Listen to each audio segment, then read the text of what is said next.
To other fighters' path, Riley Morgan walked down the high school hallway, the jeers and taunts of her classmates following her like shadows. Students lined the corridor, some pointing, others whispering behind cupped hands. She kept her eyes forward, jaw clenched tight. "Psycho," someone hissed. "Freak," called another. The whispers weren't wrong. Riley had been suspended from Westlake High after getting into a brutal fight with a group of seniors. She'd put 2 in the hospital with broken noses and 1 with a dislocated shoulder. The EP school board had finally had enough of her violent outbursts and expelled her permanently. Now Riley stood beside her father, Frank, in the principal's office of East Ridge High School. Her last chance at completing her education without resorting to a GED program. Ms. Winters, the homeroom teacher assigned to Riley's case, looked over the transfer documents with a furrowed brow. "I see you were expelled from your previous school for violent misconduct." She peered at Riley over her glasses. Riley shifted uncomfortably under her gaze, but said nothing. "I need to be clear, Miss Morgan. We have zero tolerance for fighting at Eastridge. If you can't control your temper here, I'm afraid there won't be many options left for you." "She understands," Frank interjected, placing a firm hand on Riley's shoulder. "Don't you, Riley?" Riley nodded half-heartedly. After leaving the principal's office, Frank pulled his daughter aside in the empty hallway. His face showed the weariness of a single parent who'd been down this road too many times before. "Riley, please," he pleaded. "You need to walk away when someone tries to provoke you. Ignore the bullies. Don't engage." "But, Dad, no buts. I can't keep enrolling you in new schools. This is it." He checked his watch. "I need to use the restroom. Wait here and then we'll get your class schedule." As Frank disappeared around the corner, Riley leaned against the wall, scrolling through her phone. A commotion from the adjacent hallway caught her attention. Curiosity getting the better of her. She peered around the corner to see 3 students surrounding a smaller boy in thick glasses. The boy clutched his books to his chest as the others shoved him against the lockers. "You were supposed to help us pass that calc test, Alex," the tallest one growled, knocking the books from the boy's hands. "But you left all the answers blank on the cheat sheet." "I didn't feel right about it," Alex stammered, adjusting his glasses. "It's not fair to the students who actually studied." A fist connected with his stomach, doubling him over. Riley watched, her father's words echoing in her mind. "Ignore the bullies. Don't engage." She started to turn away when one of the bullies kicked Alex's backpack across the floor, spilling its contents. "Please stop," Alex gasped. "Those are my mom's medical textbooks. Should have thought about that before you decided how to be a self-righteous little snitch." Another bully sneered, raising his fist for another blow. Riley hesitated, then pulled out her phone and began recording. The movement caught the eye of the third bully, who whirled around. "Hey, what do you think you're doing?" he demanded, stalking toward her. Riley kept filming, documenting 3 losers ganging up on one guy. "Seems like fair evidence to me." Hand me that phone," the bully demanded, reaching for it. Riley pulled back. "No way." The tall bully abandoned Alex and joined his friend. "New girl thinks she's tough. Let's show her how we welcome transfer students at East Ridge." The first punch came fast, but Riley was faster. Years of karate training kicked in as she sidestepped, letting momentum carry her attacker past her with a quick sweep of her leg. She sent him crashing to the floor. The second attacker came at her with a wild haymaker that she ducked under, responding with a precise strike to his solar plexus that left him gasping for air. The third and tallest bully hesitated, looking at his friends sprawled on the floor. His hesitation lasted only a moment before he charged. Riley pivoted, using his own momentum to throw him over her hip. He landed with a heavy thud. The wind knocked out of him. Alex stared at Riley, eyes wide with shock and admiration. The entire confrontation had lasted less than 30 seconds. "Holy shit," he whispered. "That was incredible." Riley tucked her phone back into her pocket, adrenaline still coursing through her veins. "You should pick up your stuff before a teacher comes." The next morning, Riley found herself standing at the front of room 203 as M. Winters introduced her to the class. "Everyone, this is Riley Morgan. She's joining us from Westlake. Please make her feel welcome." Riley scanned the classroom, her heart sinking when she spotted the three bullies from yesterday glaring at her from the back row. Surprisingly, Alex was also there, sitting near the front, a tentative smile on his face when their eyes met. "Take the empty seat next to Alex," Ms. Winters directed. As Riley slid into the desk, she could feel the hostile stares burning into her back. Alex leaned over slightly. "Thanks again for yesterday," he whispered. "I'm Alex Chen." "I didn't do it for you," Riley replied coolly. "I just hate bullies." After the final bell, Riley headed for the bus stop only to find Alex jogging to catch up with her. "Hey, Riley, wait up." She kept walking. "What do you want?" "I just wanted to say thanks properly," Alex said, falling into step beside her. "No one's ever stood up for me like that before." "Whatever, just stay out of trouble." "Can I ask you something? Where did you learn to fight like that?" "It was like watching a movie or something," Riley sighed. "My dad runs a karate dojo. I've been training since I was 5. Alex's eyes lit up. Would you teach me? Just some basics so I can defend myself." "No way. I'm already on thin ice at this school. Besides, you don't look like fighter material." "Please," Alex persisted. "My mom runs a small diner and sometimes drunk customers give her trouble. Last night, 2 guys ate and refused to pay. When I tried to confront them, they knocked me around pretty bad. I need to be able to protect her." Riley stopped walking and looked at Alex. Really looked at him. She noticed the fresh bruise near his temple that he tried to hide with his hair. Something in his plea resonated with her. She'd started training for similar reasons, to protect herself in a world that often seemed determined to knock her down. "Fine," she relented. "But we do this my way. My dad's dojo after school. Tomorrow, don't be late." The next day, Riley was at her locker when Vanessa, the leader of the bullies from the previous day, approached her with 2 friends in tow. "You're the new girl who thinks she's so tough," Vanessa said, slamming Riley's locker shut. "Hand over your phone. I want to delete that video." Riley met her gaze steadily. "Not happening. And for your information, going through someone else's phone is a violation of privacy." "I don't care about privacy laws," Vanessa snarled. "Give me the phone or else." "Or else what?" Riley challenged. Vanessa lunged forward, grabbing for Riley's wrist. It was a mistake. In one fluid motion, Riley twisted out of the grip and used Vanessa's own momentum to throw her off balance. Vanessa stumbled, catching herself against the lockers with a loud bang that echoed through the hallway. Students stopped to watch as Vanessa, face burning with humiliation, straightened up and stalked away, her friends following quickly behind. From across the hall, Riley caught Alex watching, a look of amazement on his face. After school, true to her word, Riley brought Alex to her father's dojo, Eastside Karate Center. "Dad, this is Alex. He wants to sign up for classes." Frank Morgan looked up from the registration desk, his expression brightening at the prospect of a new student. "Great. Let's get you registered." While Alex filled out the paperwork, Frank pulled Riley aside. "Making friends already? That's good to see." "He's not my friend," Riley insisted.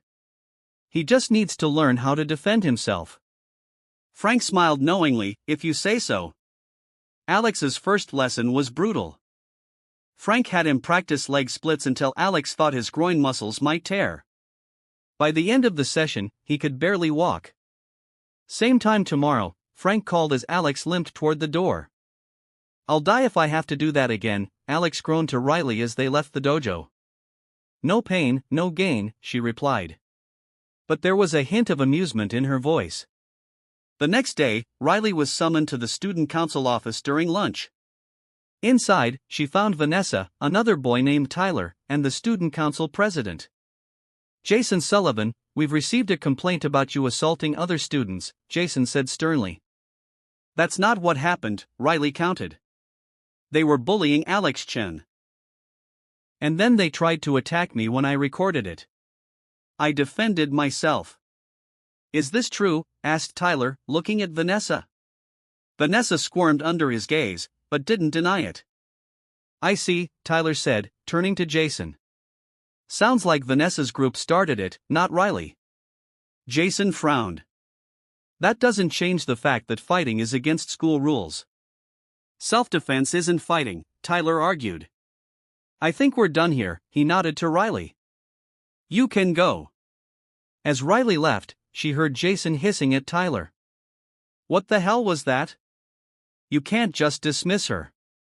Later, during karate practice, Alex finally worked up the courage to ask Riley the question that had been on his mind.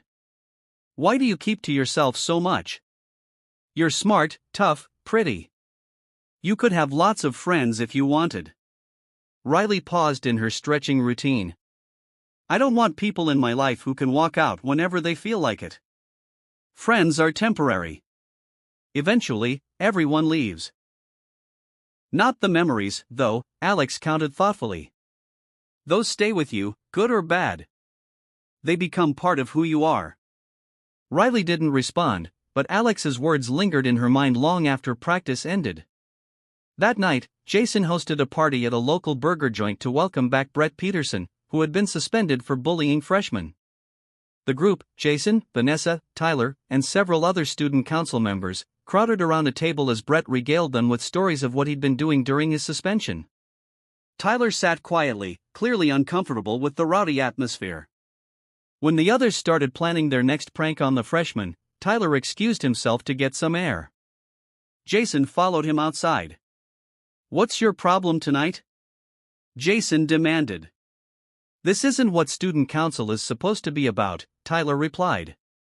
We're turning into a gang, not student leaders, Jason's eyes gleamed. Speaking of gangs, I've been talking to Mike Stone.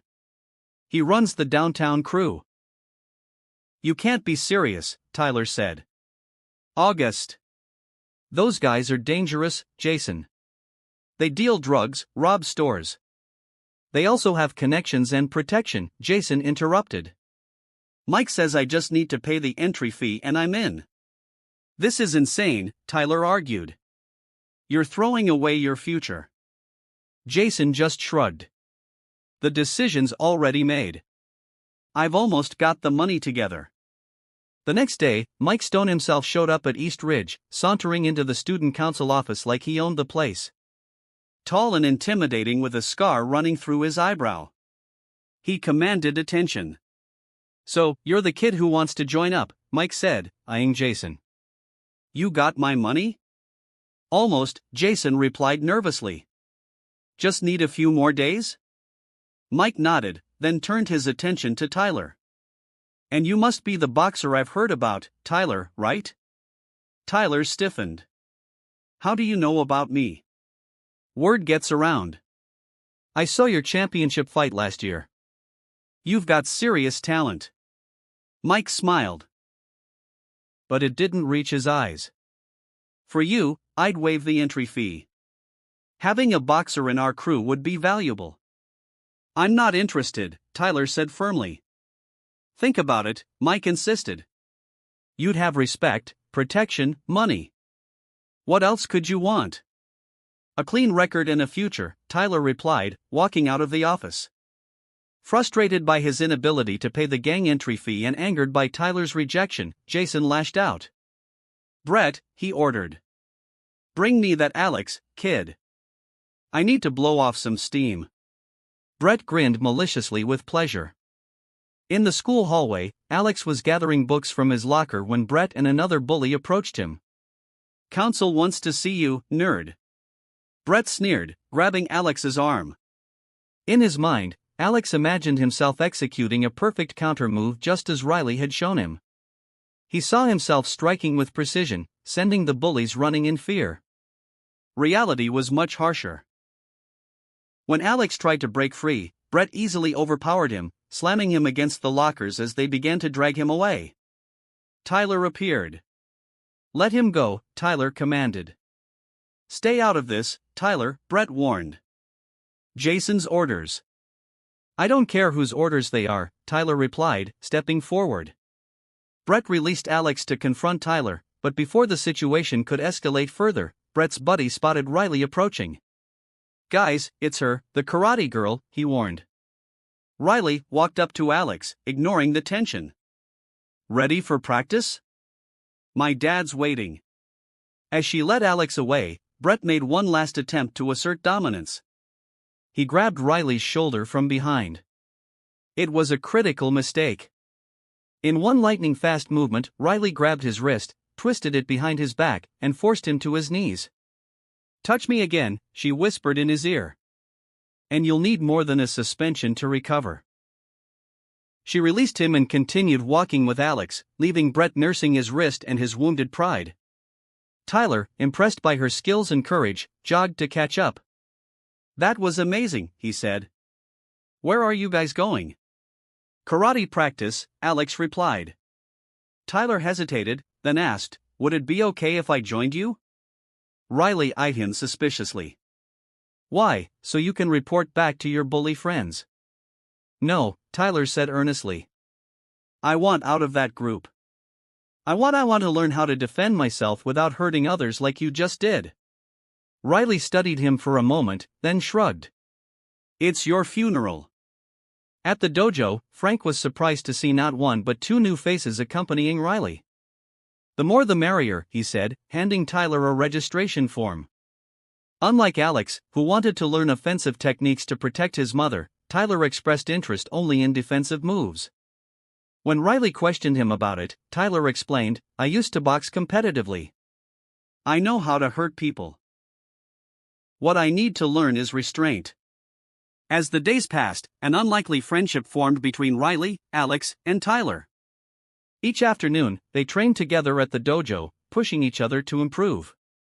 Riley, despite her initial reluctance, found herself enjoying their company. For the first time since her mother's death 3 years ago, she felt something close to belonging. One evening, Frank announced he needed to attend a regional karate instructors conference for the weekend. Keep practicing while I'm gone, he told the 3 teenagers. Riley, you're in charge of their training. After Frank I left, Tyler approached Riley and Alex with a mischievous grin. I've got 3 tickets to the new action movie tonight. What do you say we take a break and have some fun? I don't know, Riley hesitated. My dad said to keep practicing. Come on, Alex pleaded. We've been training nonstop all week. One night off won't hurt. Riley relented, and for the first time in years, she allowed herself a carefree evening with friends. They laughed through the movie, throwing popcorn at each other during the cheesy dialogue and cheering during the fight scenes. That's not how a real fight works. Riley scoffed at one particularly over-the-top sequence. It's just a movie, Tyler laughed. It's supposed to be unrealistic. After the movie, Alex insisted they visit his mother's diner. She makes the best burgers in town, he promised. Mrs. Chen's face lit up when she saw her son walk in with friends. Alex, you didn't tell me you were bringing guests. She hurried over to their booth, wiping her hands on her apron. Mom, these are my friends from karate class, Riley and Tyler. Mrs. Chen beamed at them. Thank you for being friends with my Alex. He's always had a hard time fitting in. She ignored Alex's embarrassed protests and insisted on serving them her special house burgers on the house. As they ate, Riley observed the warm interaction between Alex and his mother. There was genuine love there, something she'd almost forgotten existed in parent-child relationships. Her own relationship with her father had become strained after her mother's death, focused more on discipline than affection. Later, as Tyler walked Riley home, they stopped at a convenience store for sodas. Sitting on a curb outside, Riley finally asked the question that had been nagging at her. Why did you join karate? You were already part of the popular crowd. You didn't need us. Tyler took a long sip of his drink before answering. I started boxing when I was 8. My coach was this hard-ass who believed in toughening boys up. He'd make us fight each other until someone was bleeding. said it built character. Tyler's eyes darkened at the memory. I got good, really good, but I also got angry. Started picking fights outside the ring, hanging with the wrong crowd. So, what changed? Riley asked. I broke a kid's jaw in a street fight last year. He was in the hospital for weeks. Tyler's voice cracked slightly. That's when I realized I was becoming exactly what my coach wanted, a weapon, not a person. He looked at Riley. When I saw you take down Brett without actually hurting him, I knew that's what I needed to learn. Control, not just power. Riley felt a surge of unexpected emotion. She understood what it meant to feel like a weapon rather than a person. I can help you with that, she said softly. The next day at school, Tyler encountered Jason in the hallway. The gang leader, Mike Stone, had been pressuring Jason about the entry fee, and Jason's patience was wearing thin. I need more time, Jason insisted over the phone as Tyler approached. You've had enough time, Mike's voice growled through the speaker. Either pay up by Friday or forget about joining. Jason ended the call and noticed Tyler. I got it, he announced proudly. The entry fee. I'm meeting Mike tomorrow to make it official. You're making a huge mistake, Tyler warned. The mistake was thinking you were my friend, Jason snapped. Real friends support each other. Real friends don't let each other throw their lives away, Tyler countered. Jason's face contorted with rage. You think you're better than me now, hanging out with that psycho girl and her pet nerd. He stepped closer, poking Tyler in the chest. I'll show you what happens to traitors. The argument escalated quickly with Jason throwing the first punch. Tyler blocked it easily, a move he'd learned from Riley, which only enraged Jason further. The fight ended with Tyler easily overpowering Jason, leaving him panting on the floor. This isn't over, Jason threatened as Tyler walked away, furious at his humiliation. Jason sought out Vanessa. I need your help, he said, explaining his plan to get revenge on Riley. You hate her as much as I do, and if you help me, I'll make sure you get Tyler all to yourself. Vanessa hesitated. What exactly do you want me to do? Just get her alone and slip this into her drink, Jason said, showing her a small vial. It won't kill her. Just make her sick enough to teach her a lesson. After some persuasion, Vanessa reluctantly agreed. She texted Riley, asking to meet in the student council office to apologize for their past conflict. I've been thinking about how I treated you, Vanessa said when Riley arrived, offering her a can of soda. It wasn't cool. Riley, suspicious but willing to hear her out, accepted the drink but didn't open it. So, what's going on with you and Tyler? Vanessa asked casually. Are you two dating or what? We're just training partners, Riley answered, setting the unopened can on the table. Really? Because he's always looking at you like, Vanessa trailed off, noticing Riley's disinterest in the drink. She suddenly felt sick about what she'd almost done. Actually, that drink might be expired. Let me get you a fresh one. As Vanessa reached for the can, the door burst open. Jason strode in with Brett following closely behind. What's taking so long? Jason demanded. He spotted the unopened drink and Riley's weary expression. You didn't do it, did you? He accused Vanessa. Do what? Riley asked, standing up. Nothing. Just get out of here. Vanessa snapped at Riley, surprising herself with her protectiveness. Jason backhanded Vanessa, sending her sprawling. Useless, he spat. Brett, grab Morgan. I'll handle this myself. Brett lunged at Riley, managing to catch her off guard. He locked his massive arm around her neck in a chokehold, restricting her movement. Riley struggled, but Brett's grip was surprisingly strong. Meanwhile, Alex had overheard two students discussing Riley being summoned to the student council office where Jason was waiting, and his instincts told him something was wrong. He raced to find Tyler, who was finishing up basketball practice. I think Riley's in trouble, Alex gasped.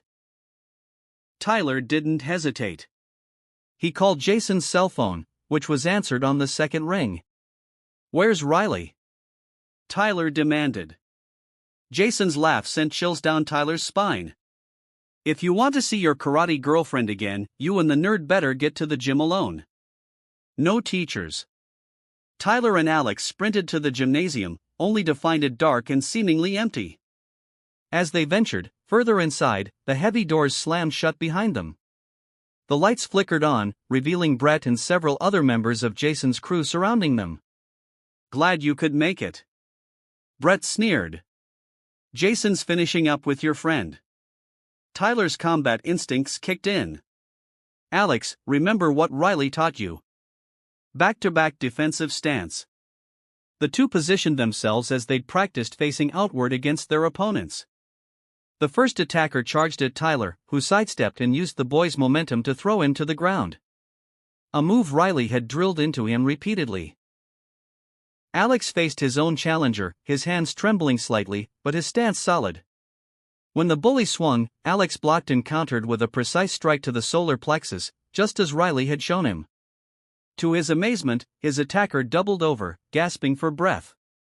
Together, they fought their way through Jason's crew, their weeks of training paying off in unexpected ways. Brett, seeing his friends fall, hesitated before joining the fray. It was all the opening Tyler needed to land a perfect roundhouse kick to Brett's chest, sending him crashing into the bleachers. Where's Riley? Tyler demanded, grabbing Brett by the collar. Student council office, Brett wheezed. They raced through the empty hallways, adrenaline fueling their sprint. When they burst into the student council office, they found a disturbing scene.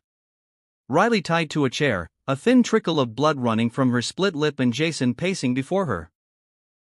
One more step and she gets it, Jason threatened, pressing a pocket knife against Riley's throat. You've lost your mind, Tyler said, trying to keep his voice steady. This isn't a gang initiation anymore. This is assault and kidnapping. Shut up and kneel. Jason snarled, pressing the knife harder against Riley's skin. I want to see the mighty Tyler Evans on his knees. Tyler slowly sank to his knees, buying time, while Alex edged along the wall, unnoticed by Jason, whose attention was fixed on Tyler. That's better, Jason sneered, kicking Tyler in the ribs. Not so tough now, are you? As Jason drew back his foot for another kick, Alex launched himself forward, driving his shoulder into Jason's back. The surprise attack sent Jason stumbling forward, the knife clattering to the floor. In the chaos, Tyler managed to untie Riley, who sprang up from the chair with fury in her eyes. Free from her restraints, Riley became a whirlwind of precision and power. Jason barely had time to regain his balance before Riley delivered a devastating combination of strikes that left him dazed and defenseless. A final swift kick sent Jason crashing into the wall, where he slumped to the floor. Defeated, Riley stood over him, breathing hard, her fist still clenched. Is he? Alex began. He's fine, Riley said, her voice cold. Just knocked out. As they left the office, they found Vanessa waiting in the hallway, her phone in her hand. I called the police, she said. They're on their way. 3 months later, Eastside Karate Center was bustling with new students. The incident at Eastridge High had made the local news, bringing unexpected publicity to Frank's dojo.